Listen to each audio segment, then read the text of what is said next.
Distinguished guests, ladies and gentlemen, the next item on the agenda is our closing ceremony, which will have closing remarks and a summary and conclusions of the 4 sessions that we went through in these 2 days. These remarks will capture quite a number of insights, a summary of insights for the preparatory conference of this 2023 Peacekeeping Ministerial, organized by Rwanda, Indonesia, the United Kingdom, and the Kingdom of Netherlands. Let me invite the first speaker to the podium to give his remarks. The first speaker is Mr. David Harry, who was, I think, on the first panel as a moderator, the Director, Division of Policy, Evaluation and Training, United Nations Department of Peacekeeping Operations. David, where are you? You're welcome to the podium. Distinguished delegates, excellencies, ladies and gentlemen, we've come to the closing of what I definitely believe is a really successful preparatory conference. And I really want to thank our hosts, the Rwandan government, for the fantastic organization and hospitality, the wonderful evening, our meals underneath that amazing tent next door. And I want to particularly thank our Master of Ceremonies for very ably guiding us through this. All of the colleagues who were involved on the Rwandan side for this fantastically well-organized conference, and particularly also to Colonel Deo for the preparatory work done at the Rwandan mission before we came here in New York. So thank you to Rwanda.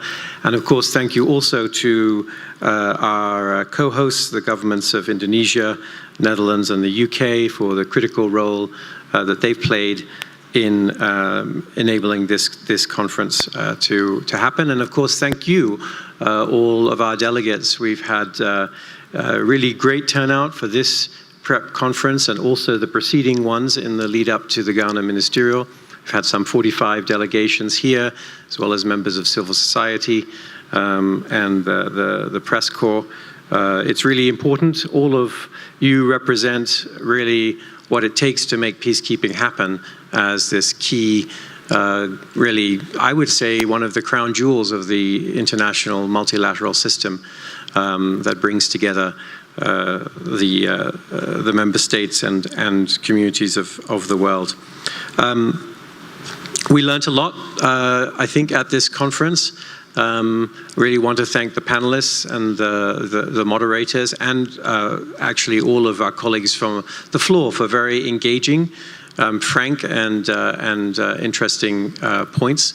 I think some of the key takeaways around the posture of the mission, the interrelationships between POC and Stratcoms, the capabilities but also the mindsets needed, the role of media actors, host government, and the interplay on the ground between mandate implementation, expectations, reality, misinformation and disinformation, both as a result of lack of information, but also with intent and weaponization. All of these came out, and I think these are realities which our peacekeeping missions are facing on the ground.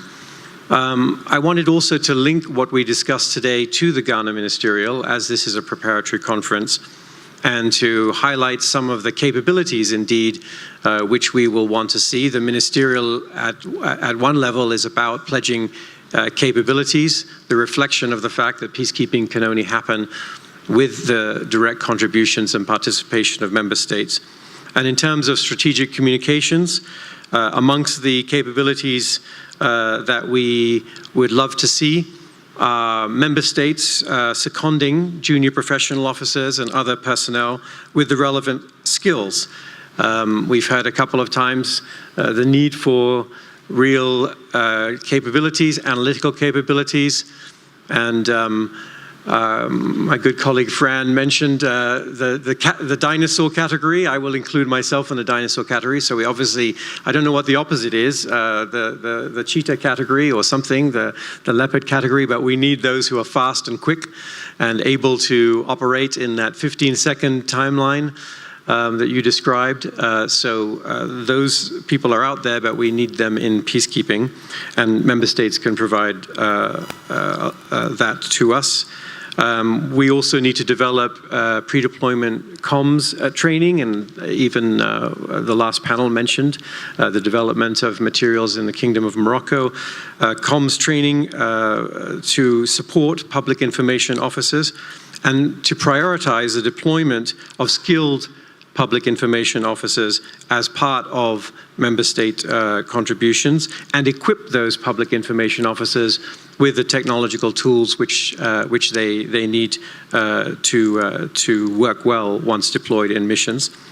And also, of course, we discussed the communication environment, the level of journalistic capability, and that was mentioned in the panel earlier today.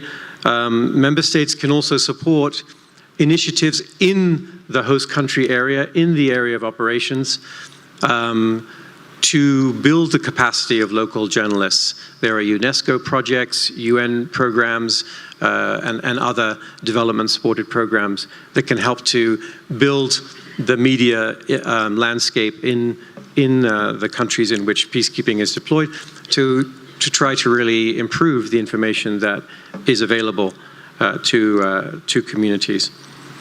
Linked, of course, to strategic communications is the end goal and core mandate goal of protection of civilians. There too, the Ministerial will be an opportunity for us to hopefully gain important pledges from member states, including air assets, aviation resources, and the necessary financial budgets provided at the New York level to fund those air assets. This also includes UAVs to support situational awareness so that we can respond in real time to unfolding POC challenges. Uniformed and civilian analysts to help us understand and analyze the situation, gender-sensitive, trained in gender-sensitive analysis, to understand protection of civilians' threats and responses in a gender-sensitive way. Of course, the issue of skilled language staff was raised, and our Nepalese colleague just mentioned it also. And training of staff in protection and gender-related mandates. Of course, female peacekeepers came up a lot here, and I would definitely underscore the role that member states can play in providing female peacekeepers, not only in greater numbers, but in greater roles and participating in different ways throughout the mission. And linked to that is, of course, the idea of engagement platoons that can reach out to local communities, build community understanding of the mission, and also a closer relationship between the mission and communities so that we can respond to needs, including protection needs. And linked to that, experts in civilian harm mitigation. So those are some of the areas. Of course, almost everything that is done to support peacekeeping and the pledges that are made ultimately can help those missions which have protection of civilians mandates. A lot came up here also about the need for peacekeeping missions themselves to perform adequately to meet the expectations. In Department of Peace Operations, we have an agenda for strengthening peacekeeping called the Action for Peacekeeping Plus, and we'll continue to stress the need for us and our peacekeepers to perform at the utmost levels. But the Ministerial will also be an important opportunity with member states to underscore that peacekeeping is a multilateral response, and we need to continue to enjoy the ongoing support which we do, I think, as an instrument of the UN enjoy. But we heard here and in the margins important questions are now in the air, let's say, about peacekeeping, where it's going. I must have been asked that question 10 times here. What's the future of peacekeeping? And the Ministerial, I think, will be an important opportunity to advance that dialogue, to understand how different member states are seeing this, particularly in the context of the Secretary General's new agenda for peace, which is part of the policy framework which he's put forward for the Summit of the Future. And peacekeeping is not the totality of that new agenda for peace, but a core part. And I think what that new agenda for peace actually says is that peacekeeping is a key tool. We need to continue to strengthen it, but we also need to understand what to do on the margins of the capabilities of peacekeeping, particularly as was mentioned by ASG Pobe just now, where peace enforcement is required. Regional organizations may be one response to those situations. And then more generally, how we can engage in a system of networked multilateralism with regional organizations and other partners to address conflicts in a variety of combinations. And we've already seen this in an ad hoc way. The UN deployed alongside regional organizations, supporting them, leading before them, coming after them. And I think what we want to try to see is this all put onto a more systematic footing, where, at least in my conception of it, I would see the UN continuing to have key capacities in peacekeeping and sometimes being called upon, but otherwise being more reliably and systematically able to engage with diverse ranges of partners deployed into the context, where politics will often drive which partners are acceptable and which can play a role. The new agenda for peace also talks about looking for, in that vein, nimble and adaptable peace operations and new models of peace operations. So I think we have quite a wide horizon before us, and the discussions here pointing to some of the areas of strength, but also some of the areas of weakness, I think will be a good guide for us to think about how we can strengthen not just UN peacekeeping, but the world's ability to respond to peace and security threats, using a diversity of tools in an effective way. To address conflict, not just in a national boundary, but it has been mentioned here, the regional aspects and drivers of conflict, be they terrorism, trafficking, organized crime, and other challenges. As I think about the start of this conference, when we discussed the evolving context, we talked about and we heard about the range of different adaptations that peacekeeping has undergone, and I think we should consider this moment as another moment where adaptation is required, and I hope that we will remain true to the spirit of those who have gone before us in meeting the challenges, coming up with new tools. There's no guarantee of success in peacekeeping. We go to difficult places. We shouldn't expect success every single time. If it was easy, we wouldn't be needed. But collectively, we are going to difficult places. Those who have studied peacekeeping have reached the conclusion that, in fact, there has been no more successful tool for intervention in peace and security that has been invented by the international system. That doesn't mean we succeed every time, but it does mean that millions of men and women and multiple countries have benefited and been allowed to transition from conflict to peace, and we need to continue to try to ensure that going forward with our partnerships. So I look forward to seeing all of you in Ghana. And I would definitely ask that you seek the highest level, ministerial level participation in Ghana. The registration for the Ghana Ministerial is fast approaching its deadline of the 31st of October. So I would definitely recommend those who haven't registered to do so. And once again, thank you all for your support. Thank you. Thank you very much, David. Our next speaker is Police Inspector General Krishna Multi, the head of National Police International Relations Division, Indonesia. Welcome to the podium, sir. Ladies and gentlemen, participants, good afternoon. Miriwe First of all, allow me to convey my heartfelt appreciation to the government of Rwanda for hosting this event. We have a very good time. Yesterday, I had a bilateral meeting with the police commissioner of Rwanda. I also had a chance to visited the Genocide Museum and Parliament Museum. In this regard, I would like to suggest you to visit that museum. It's very big lesson that can be taken from that museum. And tomorrow I'll be having a meeting with the gorilla on the mountain. Yeah, because 2 days, 3 days is not enough. Thank you. It's very beautiful country. My appreciation also goes to the government of Netherlands and UK as the co-host with Indonesia. And in this regard, I would like to take the opportunity to inform to all the PCC, especially police contributing country, that Indonesia is welcome all the PCC to join training, to get the joint training in Indonesia. We have a very beautiful peacekeeping training center. We have been conducting many international peacekeeping training.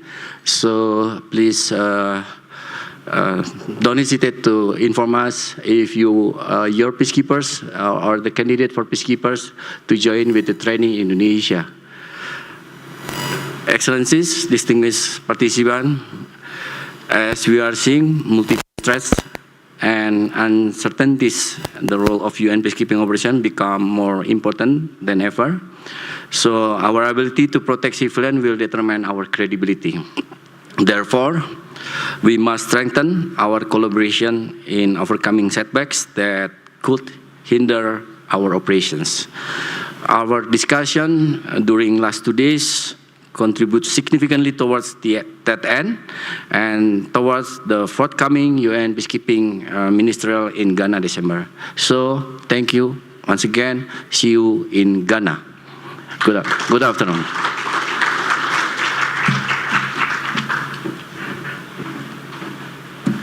Thank you very much, sir, for those remarks. The third speaker is Her Excellency Madrin Galik, the UK Ambassador to the AU. You're welcome.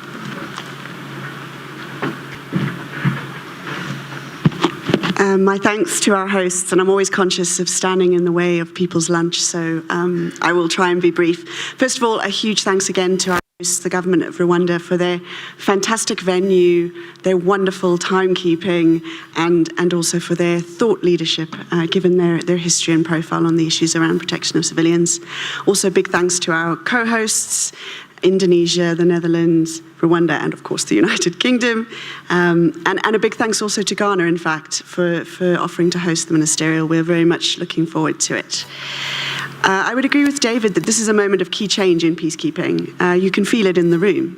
We're grappling with issues of strategic context, with new tools, new environments, and how we can help peacekeeping evolve to meet that challenge. I also agree that it's only going to happen if we work in partnership with others. I'm the representative from the UK to the African Union, and their voice and engagement on this is also really critical. We're also facing new realities, patchy consent, multiple actors, belligerence, and peacekeeping does need to evolve. But I would disagree with the previous colleague from Morocco who said that we will be judged on our actions, not our words. I think we will be judged on our actions and our words. And I think this conference has really made us focus on how important that narrative is, both in delivering the mandate, but also helping host governments, supporting host governments, and sometimes challenging host governments around their responsibilities to protect. The other thing I'll take away, I think, and I'll leave it at that, is what expertise we have in the peacekeeping community on these issues already. We have far to go, we have a lot to learn, but this has been a great forum for gathering best practice around training, around expertise, and we should think about how we can build on that. strong mission leadership is a key part of that. Both at the civilian and the military level, we need to see leadership and personal leadership on issues of protection and strategic comms. My thanks again to our hosts and everybody here for your contributions, and have a great day.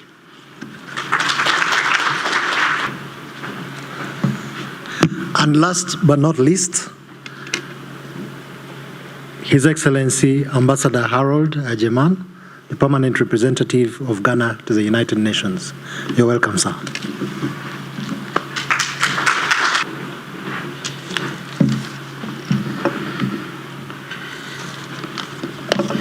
Thank you very much, General. Excellencies, distinguished participants, ladies and gentlemen. Let me begin by joining others to thank our host, the government and people of Rwanda, for the kind courtesies that has been accorded to all of us since our arrival in your beautiful city of Kigali. And equally, we are grateful to all the other co-hosts, Indonesia, the United Kingdom, and the Kingdom of Netherlands for this preparatory meeting, and as well for the great facilitation that has led us to have very excellent conversations on the topic of protection of civilians and strategic communication. On behalf of Ghana, I want to take this opportunity to make a few remarks on our preparations towards the Peacekeeping Ministerial in Accra from 5th to 6th of December. Indeed, as delegations here have roundly indicated, both yesterday and today, peacekeeping is at a crossroads, a critical crossroads at that.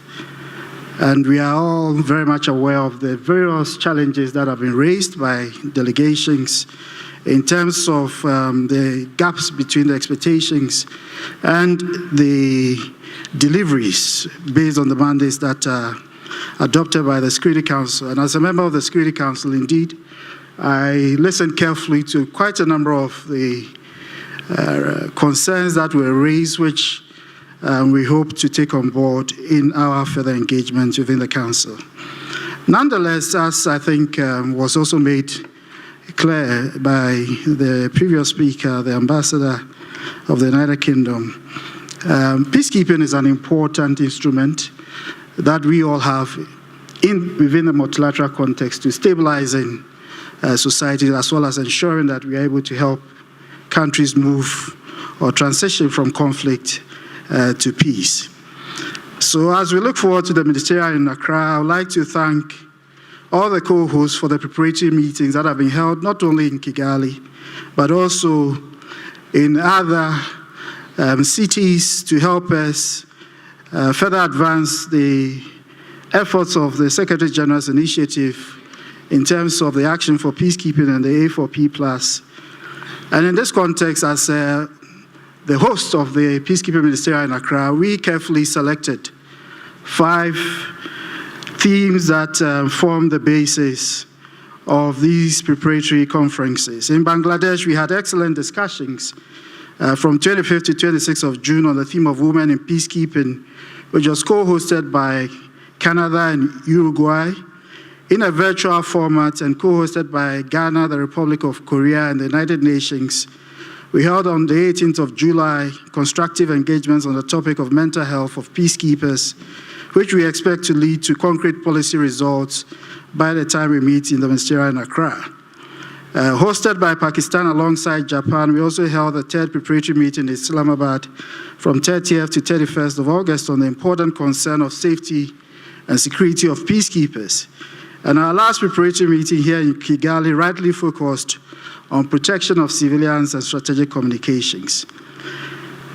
Listening carefully to the panelists and participants, there are many relevant matters that have been raised since yesterday, which I hope can guide all of us to strengthen capacity for strategic communications, address misinformation, disinformation, and hate speech, and enhance the protection of civilians as a cross-cutting priority in all missions. I will now turn my attention to the Ministerial meeting in Accra, and I would like to seize this opportunity to thank all the stakeholders who have been working with us to ensure the success of the meeting. And in due course, we would indicate in detail all the support that we receive from delegations towards that meeting. As we have consistently communicated to your delegations, particularly in New York, but also in other capitals such as Brussels, as well as in our own capital in Accra, we are very much far advanced in the preparations for the meeting, and there's a dedicated website, www.accra2023pkm.mfa.gov.gh. And you can access this website for all the relevant information, including background papers on the teams. Also, we have issued the logistical and administrative notes to all delegations of the C34 committee since the 11th of October, and it contains all relevant information relating to the provisional program, the expected size of delegation, recommended hotels, arrangements of local transportation, how to obtain visa to travel to Accra, etc.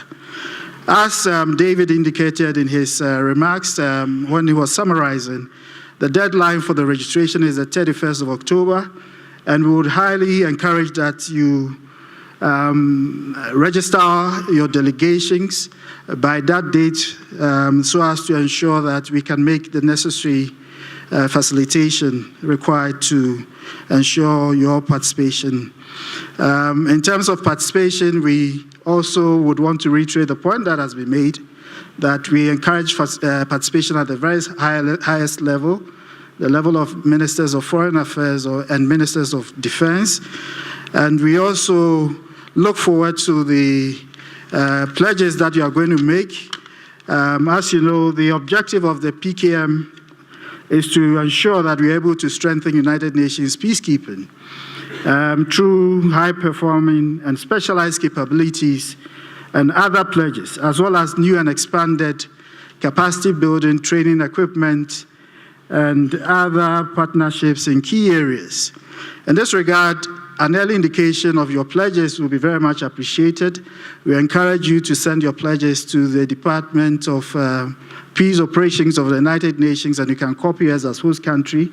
And if you have difficulties in formulating your pledges, they are very much ready and available to assist you and to walk you through that process in a way that would be helpful for you to have a very clearly and effectively defined pledge before the Ministerial. Before I conclude, I wish to also indicate to you that on the 16th of November, we would be hosting in New York a hybrid meeting that is intended to more or less bring together all the different lessons that have been learned in the preparatory conferences, and we would be passing on that information to your delegation so that you can join online. I've also listened quite extensively to some of the concerns that have been raised relating to Security Council mandates, the issue of the new agenda for peace. As the chair of the Security Council Working Group on Peacekeeping, without prejudice to the mandate of the C34, I also intend in the month of November to hold a meeting with the members of the council where we would be looking at the aspects of the new agenda for peace that touches on peacekeeping and related to some of the nimble proposals that the Secretary General has made for peacekeeping. So let me conclude by indicating to you that we very much look forward to seeing you in Accra from the 5th to the 6th of December. The 5th of December would have two side events, one on improving environmental impact of peacekeeping operations, and the second on enhancing the participation of women in UN peacekeeping. And then, of course, the 6th will be the main program. So thank you all for your active participation in this preparatory conference, and also to thank once again our very generous hosts, the government and people of Rwanda, as well as the co-host, Indonesia, the United Kingdom, and the Kingdom of the Netherlands for this wonderful session. I thank you very much.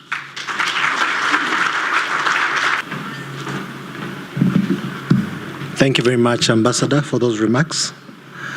Distinguished guests, ladies and gentlemen, as we come to the end of this conference, let me take this opportunity to thank all our panelists and speakers of the opening ceremony, the 4 sessions, and the closing ceremony for an excellent job.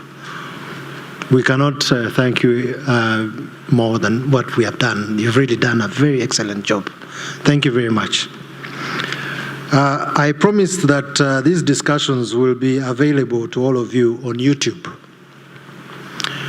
And you just need to Google, place in the words, preparatory conference, and you'll have all the discussions available to you. So we did it deliberately. We don't want paper around. We want you to get everything on the internet to save our trees. So it is also my pleasure to acknowledge the contributions made by the Republic of Rwanda, the Republic of Indonesia, and the United Kingdom and the Kingdom of Netherlands, as well as the United Nations officials who helped us to put this together. I wish you all very fruitful deliberations in Ghana, and I expect it to also be equally well prepared, as our ambassador highlighted. Lastly, I would like to thank all our participants and delegates for their contributions in discussions throughout the conference, and I wish you all a safe journey back to your respective destinations. But before that, I'm reminded that lunch is served. So we will go back to our tent where we were yesterday and say our goodbyes before we set off to our respective destinations. I thank you very much, and God bless you. Bon appétit.